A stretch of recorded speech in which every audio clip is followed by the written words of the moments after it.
Hi, and welcome to Haunted AF, the podcast of real ghost stories told by real people. We are your hosts. I'm Julie Fisk. And I'm Rebecca Black, and welcome to our final episode of our Halloween season. Oh, I know, so sad. It went fast. Yeah, it did. It was 4 weeks. Yeah, well, that makes sense. That tracks. That tracks. Yeah, usually we would do 13 episodes per Right. season. I don't know what I was thinking. Yeah, I felt the same way, but yeah, there was 4. Sorry. Okay, well, whatevs. Thank you guys so much. Everyone who sent us stories this month has been amazing. And of course, all of you who are just now finding the podcast, thank you so much. Just know that we do post all of our videos, our links, our pictures, all in the companion blog at hauntedaf.com. Yeah, please go check those out because I work really hard. She does hard to stuff. put those up, and nobody checks that. Nobody checks those. They usually go straight to the YouTube video, which we appreciate as well. Yeah. But if you go to the blogs, we post all the links and we post the YouTube video there, so you can find everything. And also on our website, tons of fun merch over there in the online store. Great stuff for the holidays as well. So keep this in mind if you're shopping for anybody who is a fan of Haunted AF. Absolutely. Also, we're giving away some merch to patrons this week. So if you want to become one, go to patreon.com/haunted AF. Oh, and one more thing.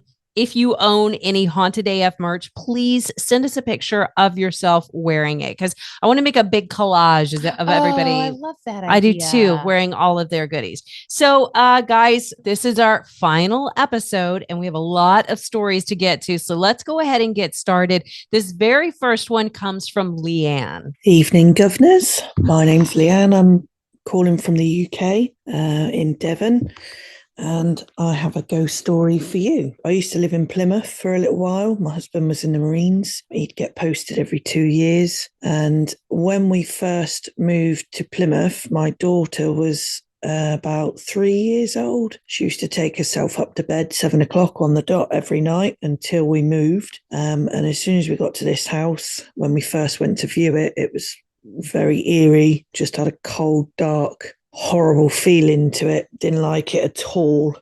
Well, when we moved in, she would not go and sleep in her own room. She used to love going to bed. And then as soon as we moved in, she just would not go in her room. She wouldn't stay in there. She hated it. She cried, screamed, everything, which was totally out of character for her. So eventually we ended up putting up a blow-up bed next to my bed. She'd come and sleep in with us. Anyway, so the first night, my husband went out and left us on our own. He went out for a night out with the lads. Myself and my daughter got in bed, and the burglar alarm went off. I looked out the window and realised it was ours, like the light was flashing. So I went down to the cupboard under the stairs, tried to turn off the alarm. Nothing was happening. It wouldn't switch off. Checked the house. There was nobody else there. I rung the number on the wall for the security, and the guy just said, just going to have to let it run its course until the battery dies out, which was very annoying. So I went up, got back in bed. I was lying there. A couple of minutes later, the picture frame on the bedside table fell forward. I was a bit freaked out, but didn't think too much of it. The next thing, anyway, from the other room, Lily's room, one of the toys started going off. Got up, went and had a look.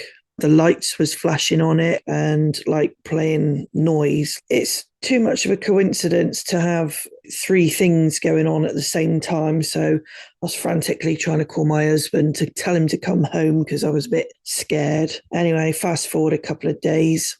I've gone to bed, take my ring off like I do every night, my wedding ring and my earrings, etc. And my wedding ring disappeared off the bedside table. I looked everywhere for this ring, and it actually turned up in her doll's house. It was in the roof of the doll's house. And I know for a fact it wouldn't have been my daughter, because she just would not go in her bedroom, like I said. So I know it wasn't her. Another occasion, we were lying in bed. Lily was down beside the bed asleep, and I heard footsteps, specifically like children's pitter-pattering around the outside of the bed. So I bolted upright, flicked the lamp on, and my husband said, "What are you doing?" I said, "Did you not just hear them footsteps?" He said, "Yeah, it was probably Lily." I said, "No, Lily's there asleep." So somebody or something has just come in the bloody bedroom. Obviously, there was no one there, so that was quite freaky. And another occasion, I was sat in the living room. Lily was there, but she was asleep. And my husband was on a ship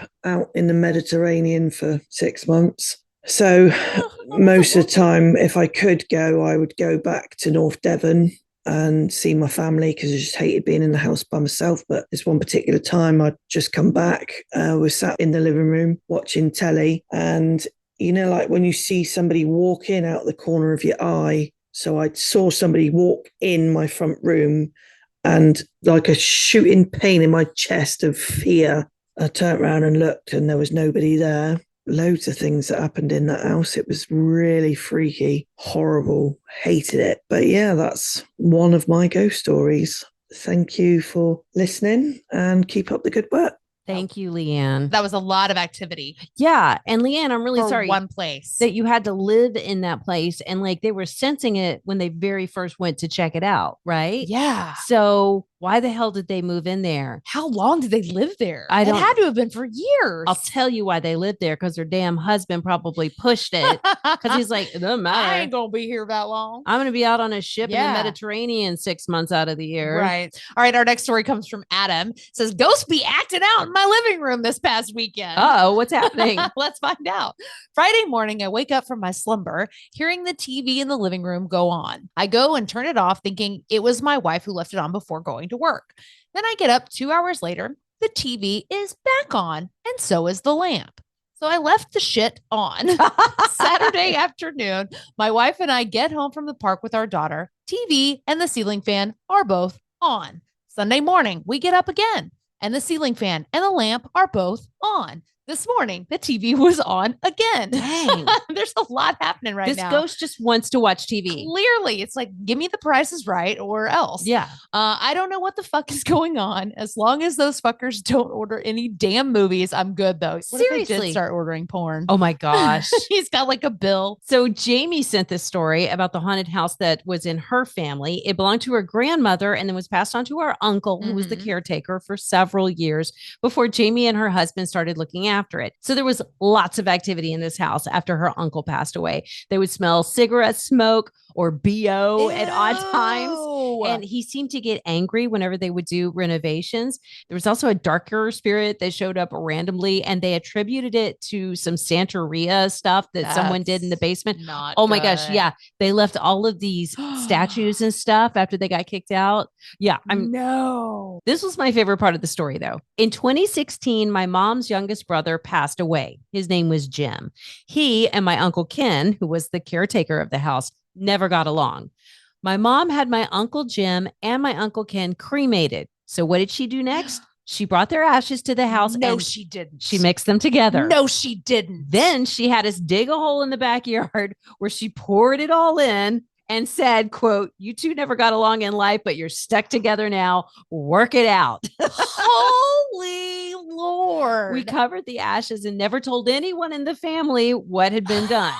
So I told my cousin last year that my uncles were buried under the concrete pad that he had poured for us.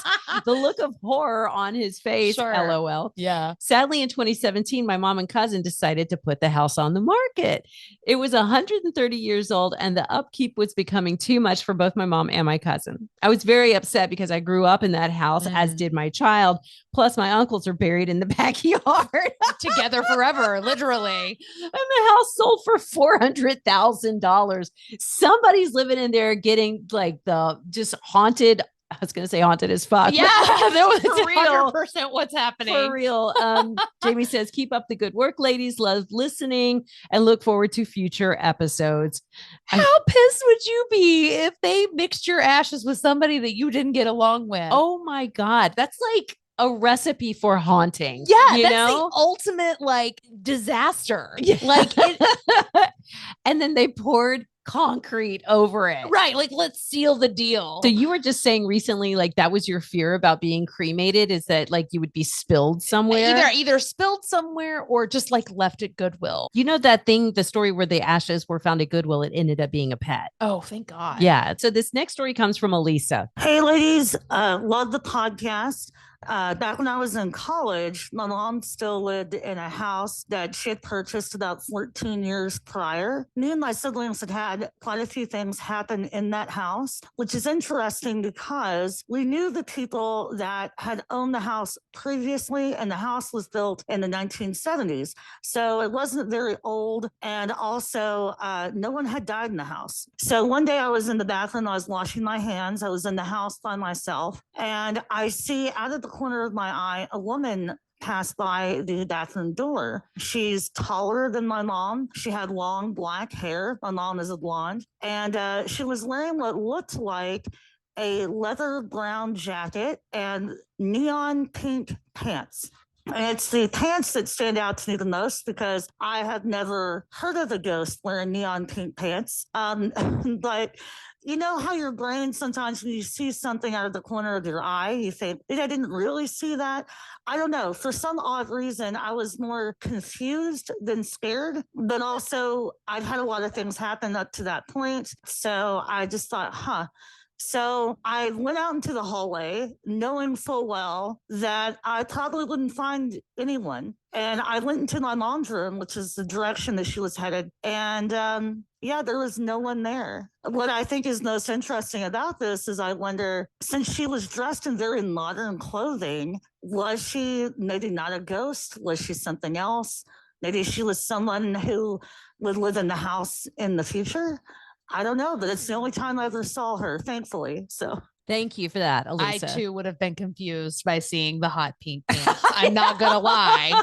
Like if I saw that, I would be like, what decade are we in? That sounds brilliant, though. The brown leather jacket, hot pink pants. hot pink pants. I mean, that's something I'd wear, I think. Yeah. Well, and that's, they always say, there's that meme. It's like, when you get dressed this morning, that might remember. It might be your last outfit. Yeah. It might be your ghost outfit. Yeah. Also, wait, I think there's a common misconception is that like to be haunted, it has to be old. Yes. Agreed. I don't think that's true. I think it could be something from maybe that like happened last year or something that you picked up somewhere along the way. And I don't think that someone has to have died there. No, I don't think so either. And you don't have to be a ghost wearing like colonial clothes. You can have on some. You can be modern day. Like I cannot wait for a Kardashian haunt. Oh my gosh. Like when Kris Jenner dies. Here's the thing. Like a Kardashian, when they come back, are they going to look like what they looked like before all the plastic surgery? That's a great. Oh my God. How bad is that? If you have to resort back to your old face. Oh my God. And spend eternity. God. Oh, looking normal. Poor Kylie. All right. So our next story comes from Eric. My dad grew up in Kansas City in a house that my granddad lived in until passing in 1996. Grandpa was an engineer and a tool maker whose workshop was in the house's basement. He'd spend hours down there, once even rebuilding his mother's spinning wheel. Wow. He's committed. Oh, it's the spinning wheel. That's like the old sewing thing, right? It's like Sleeping Beauty. Yeah. Yeah, that's exactly what I was thinking of. A young man purchased the home after granddad passed with the intention of renovating and reselling it. When he listed it, my dad took his brother and sisters to the open house just to see what he had done to it. While there, the man told my dad, I think your father is still here in the basement. Dad asked why, and he said that when he would put something on the workbench, which was originally Grandpa's, he would come back to find it moved. Additionally, he said that when he was having an issue with a project, a man's voice would casually speak to him and tell him what to do. You should probably lead with that, dude. Right. Yeah. Wow. So it sounds like Granddad is still in his happy place and approved of the work that was being done. Eric. So I know we've had a story before where people kept having same thing. They had the original workbench in the basement. Yep. And anytime they would be working with things, they would come in and find all the stuff moved off of it. Yeah. Could it be the same people? It could be. Who knows? So we shared a link to a story recently on social media that said that 40% of Americans experience some sort of unexplained phenomenon in their homes. So we asked everyone to send those experiences to us. And a guy named Mark said, quote, "Someone keeps eating shredded cheese in the middle of the night and sprinkling some on my chest." What? So we wrote back chest? and I was like, we need to hear more. Absolutely. So Mark says, "Every night I have the same dream. I'm alone in my underwear at Kroger. I have a grocery cart with all the fixings for tacos, but I lack one thing, shredded cheese. The aisles are like labyrinths as I stumble across the bones of those who dared to shop before me." What? Just as I'm about to give up, I see it. And as I begin to approach the cheese, someone taps me on the shoulder. And imagine my surprise when I see a 6'7" Mickey Mouse. Wow. I wake up every time I see him and find shredded cheese all over me. And yes, I am taking medication that I shouldn't mix with alcohol, but Mickey has assured me that that's just what the feds want me to believe. And that is from Mark. Thank you for that, That is Mark. a fantastic story. I need to know what kinds of meds, because I'm betting that you're sleepwalking and that you yourself have gotten the cheese out of the refrigerator. I'm betting that he's fucking with us. Well, that honestly, too. But That I too. still, I don't know. Like, okay, but people who take Ambien. yeah, the whole They- sleep eating. So my brother used to take Ambien, and the first time they realized it was a problem is that my sister-in-law had made all of these like homemade pies for some sort of like church event. oh no. And he went through and cleaned out every single pie, like 12 of them. no. Yeah. Oh, yeah. Did he barf? How do you eat that much pie? He's huge. He can eat loads of food. He God. he did something else. What else did he do? He bought a tree farm What? online, a tree farm. In his sleep? Yeah, like he was asleep, got on Amazon, and you can buy like all the beginning stages of tree farm, like to raise trees. Oh my God. So he bought like probably $2,000 worth of like tree shit. I'm not kidding you. And that's not something you can just return on Amazon. No. I imagine. So he actually attempted. He was like, well, I bought it. This is my new hobby now. And he actually tried to like plant some trees, and they all died. And how amazing would it be to just eat 12 pies? Right. Like And just have be completely unaware of it. So this next story comes from Devin. Hey, Rebecca and Julie. My name's Devin, and I'm from Tide, Texas, small town just outside of Abilene. I think I can confirm that your podcast is haunting people. Oh, I've been listening to paranormal podcasts for some time now, and I've never had anything happen outside of the norm. Now, I want to preface this a little bit by telling you that my wife, when she was young, she had a ghost in their house that she ended up naming George Washington. Now, after we got married, nothing weird ever happened, but we would make the joke every now and then that the door got blown closed by the wind, so we'd blame it on George Washington. So I started listening to your podcast. Just some minor weird things would start happening. Like I had a toy that my kids put in my master bathroom, and it just started going off one night, just making noise, and on and off throughout the night. And I finally getting tired of it, I put it outside. Didn't think nothing else about it. Now, a couple days later, laying in bed, because my wife can't sleep without the TV on, TV cuts off. I'm like, well, that's weird. So I got up, turned the TV back on because the remote got lost. And by the time I lay back down, TV cuts back off. I'm like, well, hell. So I got up, I go over there, turn it back on, and winded up laying back down and going to sleep. I was like, a couple days later, laying in bed again with the TV on. TV cuts off again. Does about probably 2-3 times. And I finally getting fed up, getting pissed off. I said, damn it, George, I'm tired of your bullshit. I'll knock it off. I'm trying to go to sleep. Well, I turn the TV back on and it stays on. I go back to bed and nothing else has happened since then. Anyways, I love your guys' show. You guys are great. And y'all have a great day. Oh, thank you, Devin. Damn it, George Washington. Damn it, George. Cut the bullshit. I love that. And it's been a while since we've had a "you guys are haunting me" story. Yeah, I like that one though. I like George Washington. I like the idea of a presidential ghost. Just walking through, turning on the TV over and over again. and over. He's like, "What is this? What's this newfangled machine?" So, we're gonna wrap everything up with a story from Lisa. So we all know Lisa. She's the one who wrote us the story last year. Her husband, Chris, had passed away, and she kept coming in and finding the TV turned on. It's a theme this episode. Yeah, it is. And but then there was one time she was babysitting her daughter's pugs. So they had 4 pugs. It was I remember the picture. 4 pug weekend. Yeah. And she came in, all 4 of them were sitting in front of the TV, which had been magically turned on to a dog movie. I love it so much. My favorite. So Lisa says, I have the sweetest update to my story from earlier this year. My first grandbaby is already 6 months old, and she's so happy and engaging. When she sees me, she looks very intently into my face for a few seconds. Then she breaks into a huge smile and waves her arms and kicks her feet with excitement. Oh, Well, recently she spent an evening with me while her mom and dad enjoyed a night away. To set the scene, the ceiling of my living room vaults up to 22 feet. woo. So my entire staircase is visible from the sitting area. The back of the sofa faces the stairs. So while baby girl was propped up on my legs and we were chatting face to face, she could see the staircase over my shoulder. In the middle of our animated and yes, one-sided conversation, her gaze drifted past me and up to the second floor landing. She stared very intently at the top of the stairs and then broke into a huge smile and then waved her arms and kicked her feet with excitement. Oh my gosh. So other than the pugs, baby girl and I were alone in the house, but she saw something at the top of the stairs that delighted her. My heart has grieved that my Chris did not live to be enchanted by this precious little one, but now I think he found a way to engage with her after all, and that he sees the same love radiating from her face that I do.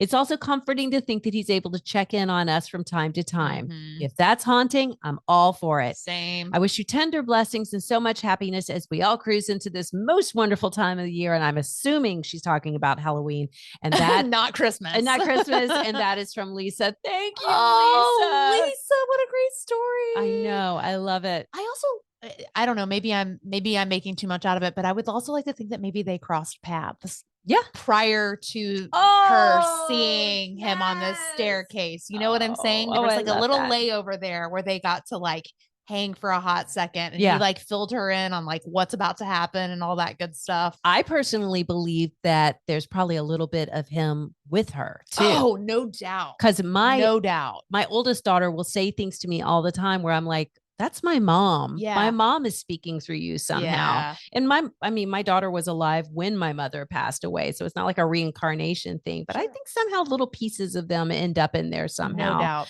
Oh, Lisa, love it. And yes, if that's haunting, absolutely. I'm I'll here take for it. Same. All right, guys. Well, here comes the hard part. This is our final episode for now. Yes.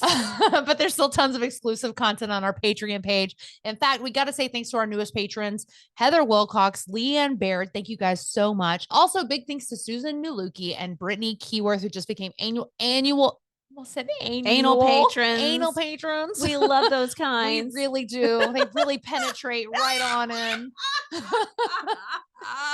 You guys now have access to everything that we've been posting since April of 2020. So if you want more, that is where you can find it. And that's a lot. It's a April lot of 2020. That's almost 4 years worth of content. I won. We will be returning for our top 10 of 2023 to count down our favorite stories of the year. We do that on New Year's Eve. And after that, we're going to drop back in whenever we have enough great stories to share. So what does that mean? Well, it means that you can help us out by telling as many people as you can about the podcast. If you've got spooky friends, make sure they're listening. If you like the show, leave us a good review wherever you can, especially Apple Podcasts.